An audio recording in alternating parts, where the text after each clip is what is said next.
My friends, तो my name is Anil. तो आज हम बात करेंगे history of India up to 18th century के फर्स्ट ईयर सोल का जो पेपर है, जो हिस्ट्री का पेपर है, उसके ऊपर बात करेंगे। तो हम स्टार्ट करते हैं इसको। तो ये पूरे 2 बुक हैं हिस्ट्री के अंदर। तो पहली बुक के अंदर ये सारा है और सेकंड बुक ये है।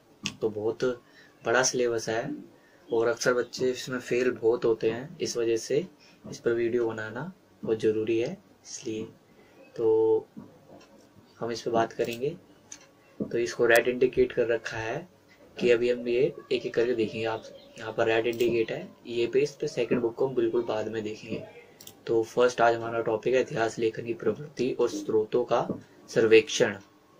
तो इतिहास लेखन की प्रवृत्ति और स्रोतों का सर्वेक्षण हम देखेंगे। ये ग्रीन टिक हो गया। अब हम पहले लास्ट ईयर के क्वेश्चन पेपर देख लेते हैं कि लास्ट ईयर के क्वेश्चन पेपर किस तरीके से थे यहाँ पर। तो लास्ट ईयर के क्वेश्चन पेपर, तो पहला क्वेश्चन है, प्राचीन भारतीय इतिहास के पुनर्निर्माण में पुरातात्विक स्रोतों का बहुत अधिक महत्व है, विवेचन कीजिए।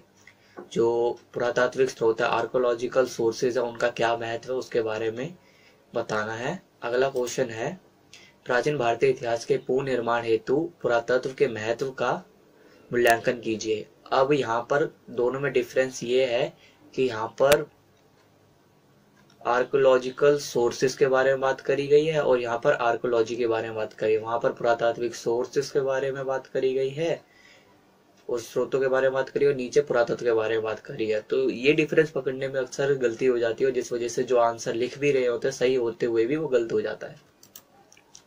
प्राचीन भारतीय इतिहास के अध्ययन के लिए पुरातात्विक स्रोतों के महत्व का मूल्यांकन, यहाँ पर फिर सोर्सेस के ऊपर डिपेंड बात कही गई है। अगला क्वेश्चन है, आरंभिक भारतीय इतिहास के लेखन हेतु इतिहास लेखन की मुख्य प्रवृत्तियों को रेखांकित कीजिए।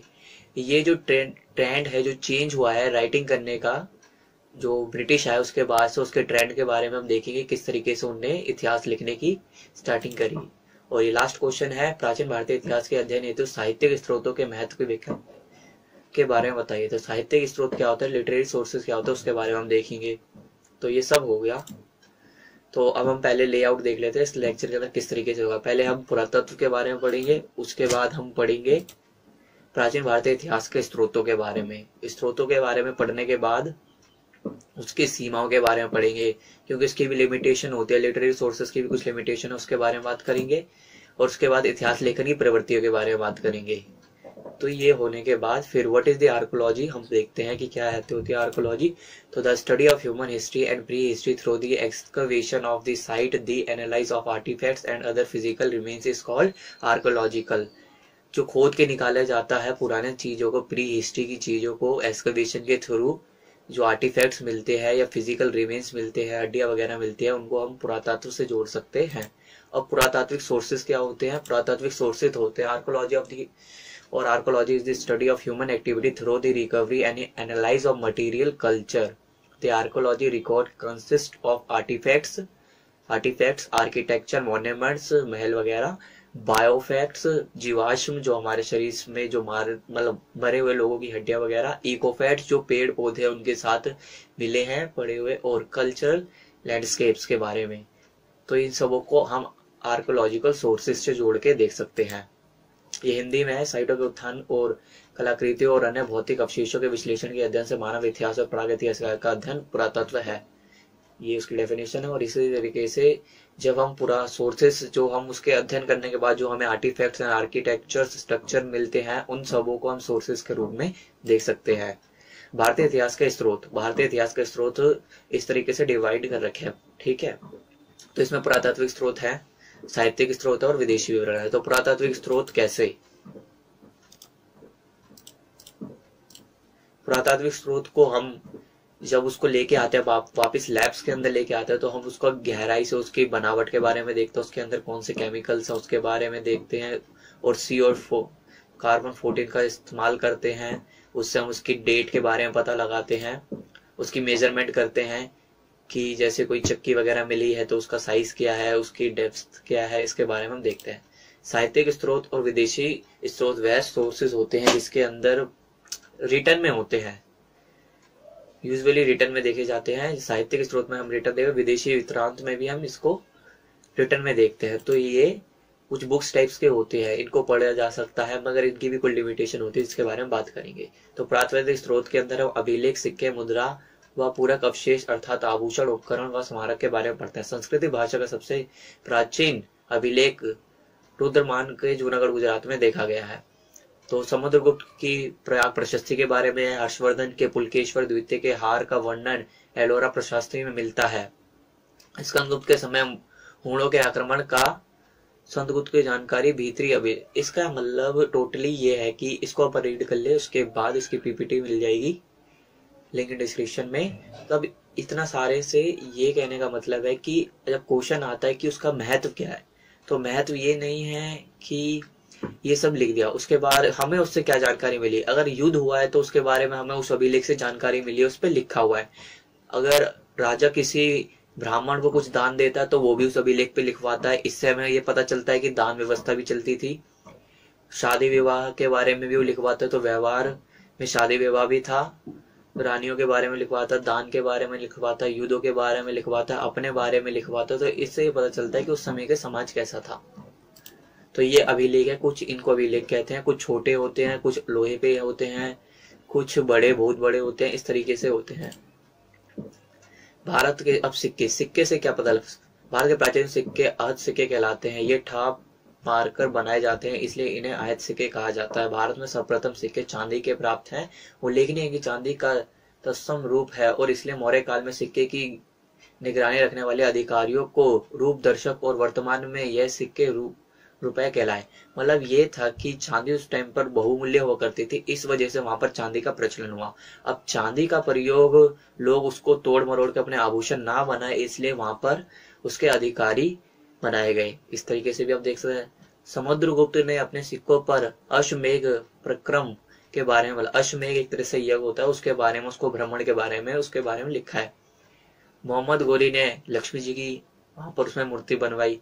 अब इससे क्या पता चलता है कि मोहम्मद गोरी का रुझान हिंदू धर्म की तरफ दिखता है। उसने लक्ष्मी जी के बारे में वो मतलब छपवाया है और वहां पर हम अधिकारियों के बारे में, मतलब एक एडमिनिस्ट्रेशन प्रशासन के बारे में हमें जानकारी मिलती है। क्योंकि क्वेश्चन के अंदर ये नहीं ज्यादा बताना कि सिक्के मिले हैं, ये ज्यादा बताने की कोशिश करने की उससे हमें इतिहास जानने की कैसे जानकारी प्राप्त होती है। तो चंद्रगुप्त गुप्त का प्रथम भारतीय शासक था जिसने सिक्के पर अपनी रानी, अब रानियों के नाम भी देखने को मिलते हैं। तो रानियों के नाम देखने को मिलते हैं, भगवान के नाम देखने को मिलते हैं, अश्वमेघ यज्ञों के बारे में मिलते हैं और उससे थोड़ा और अधिकारियों के बारे में जान। उसका मतलब पूरा एक इकोनॉमिकल स्टैब्लिशमेंट यहाँ पर कर रखी थी, एक पूरी प्रशासनिक व्यवस्था देखने को मिलती है। ये कुछ इस तरीके से सिक्के कृत है। अब कुछ धर्म से कृत है, कुछ जानवर बना रखे हैं कि ये जानवर उस साम्राज्य का महत्वपूर्ण जानवर हुआ करता था या प्रसिद्ध जानवर हुआ करता था। कुछ लोगों के बारे में, कुछ हाथियों के बारे में, मतलब ये यहाँ पर त्रिशूल चलाते हुए दिखाया गया है। ये उस टाइम के भगवानों के बारे में हो सकता है या युद्ध की स्थितियों के बारे में हो सकता है कि उस युद्ध की स्थिति में इस तरीके के दृश्य देखने को मिलते थे। ये मुगल टाइम के हैं, इसके ऊपर मुगल में लिखा गया हुआ। वहां उस टाइम पर जैसे उपदेश टाइप के या फिर कोटेशन टाइप के यूज कर रखे होते थे, तो उस टाइप से ये दे रखा हो। यहाँ पर भगवान शिव के मूर्ति के प्रतिम मिलते हैं। तो इस तरीके से हम देख सकते हैं कि उस पर्टिकुलर जो समाज था उसके अंदर किस तरीके से भगवानों को पूजा जाता था। मतलब एक स्टैंड का पता चलता है कि जैसे अगर मौर्य काल में कोई भगवान की मूर्ति मिलती है तो उस टाइम में ये कह सकते हैं कि वो भगवान उस टाइप के महान है। जैसे हड़प्पा में शिव की मोहर मिली है तो उस पर शिव का प्रतिमाओं के बारे में या पशुपति कहते थे उस टाइम पर, तो उनको देखा जा सकता है। तो ये हो गया। अब हम ऐतिहासिक ग्रंथों के बारे में देखें जो हमारे महाग्रंथों में से हैं। तो एक हमारा रामायण है, आप सबों ने रामायण देखी होगी। तो रामायण के बारे में क्या क्या देखने को मिलता है कि शिक्षा में, वनवासों में शिक्षा के लिए भी गुरु के पास रहना पड़ता था, गुरुकुल सिस्टम हुआ करता था और वनवास की स्थिति भी थी और युद्धों की स्थिति भी देखी जाती है, युद्ध की स्थिति भी इसमें देखी जाती है। इस तरीके से था। इसी प्रकार से महाभारत में तो कहा जाता है कि अगर लाइफ में ज्यादा प्रॉब्लम है तो महाभारत पढ़नी चाहिए, क्योंकि इसके बारे में सबको डिस्क्राइब कर रखा है लाइफ के प्रॉब्लम्स के बारे में। तो यहाँ पर धर्म के ऊपर ध्यान दिया गया है कि सबसे बड़ा धर्म है, और धर्म के बारे में हमें जानकारी देखने को मिलती है। इसमें सती के बारे में, सॉरी सती नहीं, द्रौपदी के बारे में, मतलब एक लड़की के 5 विवाह होते हैं, इस तरीके से बता रखा है। तो बहु विवाह पद्धति कह सकते हैं इसको हम, इस तरीके से था। तो अब वैदिक में जाएंगे तो हमको देखने को मिलेंगे ऋग्वेद, यजुर्वेद, सामवेद, अर्थवेद। ऋग्वेद सबसे पुराना वेद है। इसके अंदर बता रखा है कि किस तरीके से आर्यों के बारे में भी थोड़ा इसमें डिस्क्रिप्शन दिया गया, किस तरीके से वो आए वगैरह। यजुर्वेद में, सामवेद में बोलने वाले गाने के बारे में है। अर्थवेद के अंदर डेफिनेशंस के लिए, यजुर्वेद में यज्ञों के बारे में कि किस तरीके से यज्ञों में किस किस सामग्री का उपलब्ध होगा, कौन कौन से यज्ञों के वो होंगे, मंत्र का प्रयोग होगा, इस तरीके से। फिर हम जैन साहित्य के ऊपर आते हैं तो कल्प सूत्र देखने को मिलता है। कल्प सूत्र के अंदर भी ये नॉर्मली उनकी ट्रेडिशनल्स के बारे में देखने को मिलता है। आचारंगन सूत्र भी देखने को मिलता है, जिसके अंदर वो योग वगैरह के बारे में, उनके धार्मिक विश्वासों के बारे में बताते हैं। और भगवती सूत्र के अंदर हमें देखने को मिलता है, जैसे गायों के बारे में इसमें बता रखा है, उनकी इच्छाओं के बारे में बता रखा है, और प्रायश्चित के बारे में बता रखा है, वनवास के बारे में बता रखा है, इस तरीके से बता रखा है। फिर हम बौद्ध के अंदर आते हैं तो बौद्ध के अंदर हमको जातक कथाओं के बारे में, जातक टेल्स के बारे में पता है। इसमें नॉर्मल जैसे जानवरों की कहानियां, ऋषि मुनियों की कहानियां, राजाओं के द्वारा लिखवाई गई कहानियां, लोगों के द्वारा उनको लिखा गया अलग तरीके से इनके बारे में बता रखा है। फिर एक आता है त्रिपिटक। त्रिपिटक एक तरीके से मोनेस्ट्रीज होती थी बौद्ध में धर्म अपनाने के बाद, जो लोग बौद्ध महात्मा बौद्ध के द्वारा बनाई गई जो मतलब घर हो गया करते थे, उनको मोनेस्ट्रीज में देखा जाता है। वहां पर वो प्रेयर्स वगैरह करते थे, उनके बारे में बता रखा होता है। ये त्रिपिटक एक तरह से उनका कानूनी रूप से एक ग्रंथ होता है, जिसमें बौद्ध भिक्षुओं के बारे में उनके नियम और कानून लिखे रहते हैं। फिर अब हम देखते हैं विदेशी यात्रियों के बारे में। अब विदेशी यात्रियों के बारे में तो हम देखें तो विदेशी वृत्तांत क्या होता है, सबसे पहले ये देखना बहुत जरूरी है। तो भारत में कई विदेशी यात्री भ्रमण करने आए। उन्हें यहाँ पर एक राजाओं के दरबार में रहकर उनकी शासन व्यवस्था के बारे में देखा तथा उन्हें समझ, इन्हीं सभी के अनुभव को उन्हें लिखा। होता यूं था कि जब भारत में कोई राजा, जैसे मौर्य का या हर्षवर्धन काल में हुइंगसान आया, तो इसी तरीके हर्षवर्धन के काल में हुइंगसान आया, तो इसी तरीके से वो आया, यहाँ पर रहा, उसने यहाँ के बारे में लिखा। तो ये सब था। तो हेरोडोटस एक हिस्टोरी के नाम से भी जाना जाता है इसको। ये स्टार्ट करने वाला एक यूनानी लेखक था, जो हिस्ट्री का जनक भी कहा जाता था। उसके बाद आया एक मैक्सिनिस नाम का, जिसने इंडिका बुक लिखी, आपने पढ़ा भी होगा। तो वो भारत पे इस तरीके से ऊंट वगैरह का पूरा भ्रमण करके एक इंडिका किताब लिखी। तो इस पुस्तक के बारे में जानकारी नहीं है। पैरेलस ऑफ द एरेथियन सी, इस पुस्तक के बारे में जानकारी नहीं। इसके लेखक 80 ईस्वी, मतलब 80 साल, जब ईसा मसीह के 80 आफ्टर में हिंद महासागर का एक यात्री था, उन्हें की थी, उसके बारे में लिखा था। टेरिसियस यह ईरानी राजवर्धित था, इसने भी भारत के बारे में प्लिया ने इसने 1 शताब्दी में नेचुरल हिस्ट्री नामक पुस्तक लिखी थी। इसमें भारतीय पशुओं, मतलब ये जो ट्रेंड है, कुछ राजाओं के बारे में लिखते थे, कुछ समाज के बारे में लिखते थे, कुछ पर्यावरण के बारे में लिखते थे, कुछ रिसोर्सेज के बारे में लिखते थे कि यहाँ पर ये रिसोर्सेज प्राप्त हुआ है, कुछ जल के बारे में लिखते थे, कुछ जल के अंदर किस तरीके से जीव पाए जाते हैं उसके बारे में लिखते थे। इन सबों के बारे में देखा जाता है, क्योंकि क्वेश्चन के अंदर ये पूछा गया है इनकी इम्पोर्टेंस। ये नहीं पूछा कि उन्होंने क्या क्या करवाया, उनसे हमें क्या जानकारी मिली है, वो देखना बहुत जरूरी है। तो अब ये है कि एक क्वेश्चन बन जाता है कभी कभी कि लिटरेरी सोर्सेस, जो साहित्यिक स्रोत हैं, उनकी सीमाएं क्या है। तो written records provide the best knowledge about the past, they are the prescribed in the form of books and achieve. मतलब उनके एडवांटेज में ये कह सकते हैं कि अच्छी नॉलेज, क्योंकि पहले तो हम अगर कोई आर्टिफैक्ट्स ढूंढेंगे या कोई मॉन्यूमेंट्स ढूंढेंगे तो उसमें पहले हमको उसको पढ़ना पड़ेगा, उसमें अलग अलग तरीके से, और रिटर्न जो है उसको एक जगह से दूसरी जगह ले जा भी सकते हैं। तो इसके अंदर क्या क्या आते हैं, Upanishad, Veda proved as the base for making at good society, Puranas highlight the life of the people who lived in the past. तो वेद, उपनिषद, इन सबों ने तो सोसाइटी के बारे में लिखा है, और पुराण्स के बारे में हमें पास्ट टाइम के लाइफस्टाइल के बारे में पता चलता है। डिसएडवांटेज क्या है, पहला डिस्ट्रॉय ये है कि ये लकड़ी या पाम के पेड़ पत्ते या केले के पत्तों पे लिखे जाते, तो जो समय के साथ डिग्रेडेबल हो जाएंगे, खराब हो जाएंगे, मिट जाएंगे, धूल में खराब हो जाएंगे। पेपर्स की क्वालिटी भी कुछ ज्यादा अच्छी नहीं होती थी, वो ज्यादा टाइम तक नहीं चल सकते थे, इस वजह से इनमें ये प्रॉब्लम है। As a result of destroy and damage and due to course of time, थोड़े टाइम के बाद ये खराब हो जाते हैं। ये इनकी लिमिटेशंस हो गई। अब जो हमने देखा, जो इतिहास का जो ट्रेंड है किस तरीके से चेंज हुआ, तो अब उसके बारे में देखते हैं। सबसे पहले 1784 में एशियाटिक सोसाइटी की स्थापना होती है। करंट में वो एशियाटिक सोसाइटी इस तरीके से दिखती है, पहले ऐसे दिख रही थी और अब इस तरीके से। उसके बाद हुआ यूं कि 1784 अंग्रेजों का टाइम चल रहा है, तो ईस्ट इंडिया कंपनी भारत में शासन कर रही है। तो उनकी इच्छा हुई कि अगर हमें भारत पर शासन करना है तो भारत के इतिहास के बारे में हमें जानना बहुत जरूरी होगा। तो उनने जानने की कोशिश करी। जानने की कोशिश करने के लिए सर विलियम जोन्स आए, जिनने एशियाटिक सोसाइटी की स्थापना करी। उनने यहाँ के कल्चरल के बारे में पढ़ा। उनके साथ चार्ल्स विकिंस, इन दोनों ने आर्ट एंड कल्चर के बारे में, इंडिया के बारे में लिखा। फिर उसके बाद एक नए विद्वान आए, मैक्सिमल मिलर। तो ये जो बंदे थे, जो पहले ऐसे हिस्टोरियंस हुए कि जो भारत में ना होकर फिर भी भारत के बारे में इनने लिखा। Indo European homeland and heritage के बारे में इनने लिखा है। भारत में ये रहे ही नहीं, फिर भी इनने लिख दिया, पता नहीं कैसे लिखा, लिख दिया बस।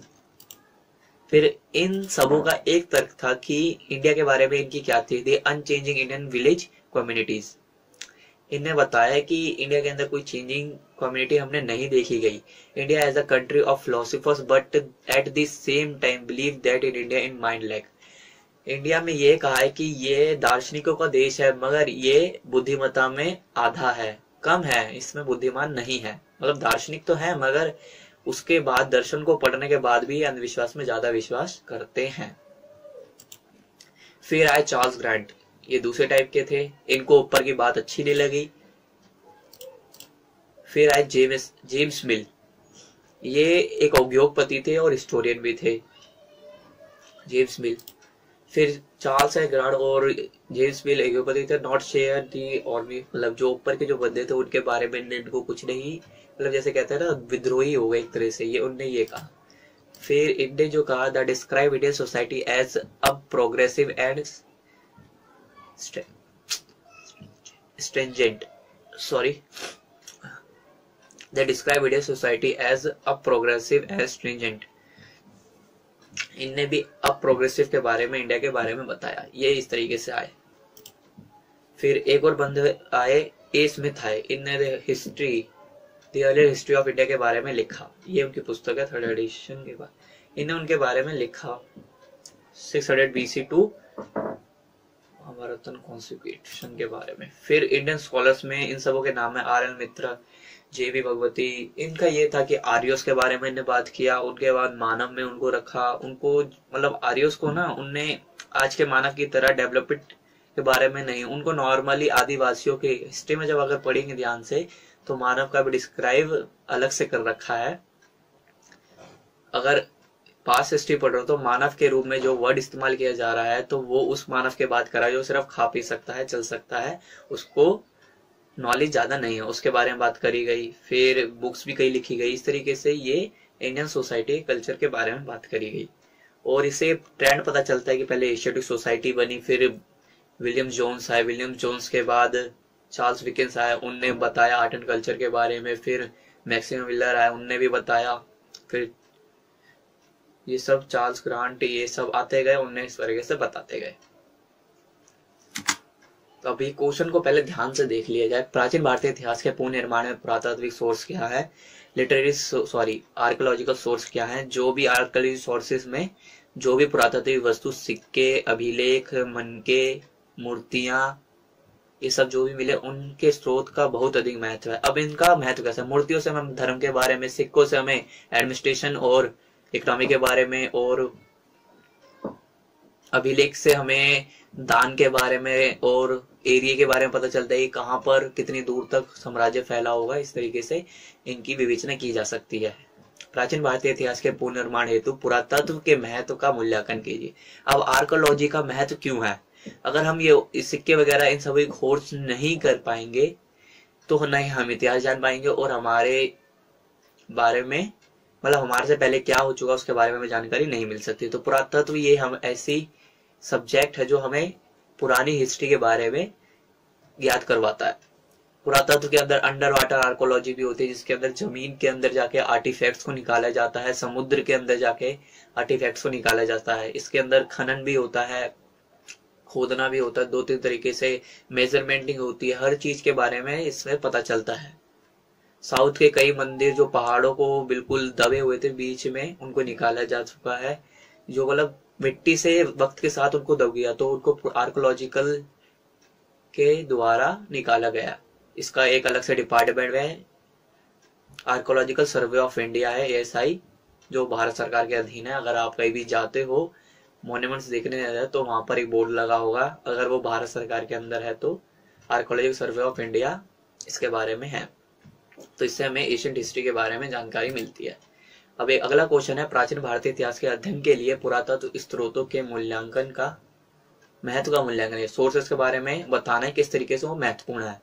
आरंभिक भारतीय इतिहास के लेखन हेतु इतिहास लेखन की मुख्य प्रवृत्ति को रेखांकित कीजिए। इतिहास लेखन की मुख्य प्रवृत्ति वह है जो एशियाटिक सोसाइटी से लेके भारतीयों द्वारा उसको आर्य के तर्क तक देखे है। इसमें Maxim Muller, William Jones, Charles Wilkins के बारे में दे रखा है। इस तरीके से PDF आपको डिस्क्रिप्शन लिंक में मिल जाएगी। और like, share and subscribe if you like, and share with your friends. Bye, take care.